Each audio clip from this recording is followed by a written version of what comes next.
Hello everyone, here are the latest market news on March the 8th, 2021. Deliveroo goes for IPO after cutting annual losses. UK's Deliveroo, a food delivery company, announced plans to list in London on Monday, saying it has narrowed its underlying loss in 2020 to £223.7 million, $308.93 million, down from £317.3 million in 2019. Deliveroo's IPO is one of the most eagerly watched initial public offerings IPOs in the first half of 2021, and the company is expected to be worth more than $7 billion. In the IPO announcement, the company said the total number of transactions processed on its online platform rose 64.3% last year. For the same period, underlying gross profit rose 89.5%, boosting it as a percentage of GTV to 8.8% from 7.6%. As noted last week, the company said it plans to use a dual-class stock structure that would give co-founder Will Shue more control over the company. Chinese exports more than doubled on strong demand. Chinese exports rose in February, continuing growth recorded in the first 2 months of 2021. The upward trend reflects strong global demand for manufactured goods, but the figures are partly distorted by a low base in 2020, when the economy shut down due to COVID-19. According to data released Sunday by the General Customs Administration, exports rose 60.6% in February from a year ago, exceeding forecasts of 38.9% and an 18.1% increase recorded in January. In February alone, exports more than doubled compared to 2020, despite the volatility normally seen in the Chinese economy in the first 2 months of the year thanks to the Lunar New Year holiday. Comparisons with 2020, when factories and businesses closed to keep COVID-19 down, further skewed the numbers in 2021.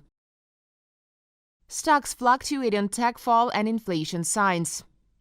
Stock markets were mixed Monday as the U.S. Senate's passage of the $1.9 trillion stimulus bill boded well for an acceleration in global economic growth and put new pressure on Treasuries and tech stocks with high valuations. But analysts also expected a sharp acceleration in inflation, driven in part by the latest spike in oil prices, which pushed up yields on bonds and technology stocks. That led Nasdaq futures to reverse early gains to drop 1%, sending S&P 500 futures down 0.2%. At the same time, European futures continued to rise 0.8% through 0.9%. The broadest MSCI Asia-Pacific stock index outside Japan fell 0.5%, while Japan's Nikkei recorded a gain of 0.2%. Equity investors took heart from U.S. data showing 379,000 more non-farm payrolls last month, while the unemployment rate fell to 6.2%, a positive sign for corporate income, spending, and earnings. Nevertheless, the 10-year U.S. Treasury bond yield was still at an annual high of 1.625% and was at 1.59% on Monday.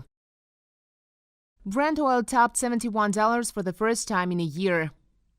Brent crude futures for May delivery exceeded $71 per barrel on Monday at a 24-hour high. Oil cost $71.38, adding about 3%. Brent had not been this expensive since January the 8th, 2020. Meantime, WTI crude oil added 2.4%, rising to $67.69 a barrel. Quotes peaked at $67.98, the highest level since October 2018. On March the 7th, Saudi Arabia reported a missile and drone strike on its oil infrastructure, the world's largest export terminal, Ras Tanura in the Persian Gulf. As Bloomberg notes, this is the most serious attack on Saudi oil facilities since September 2019, when a key oil refinery was attacked. Saudi Arabia's energy minister stressed that the country was able to intercept the attack from the sea and oil production was not affected. According to Riyadh, it was organized by a military group from Yemen, the Houthis.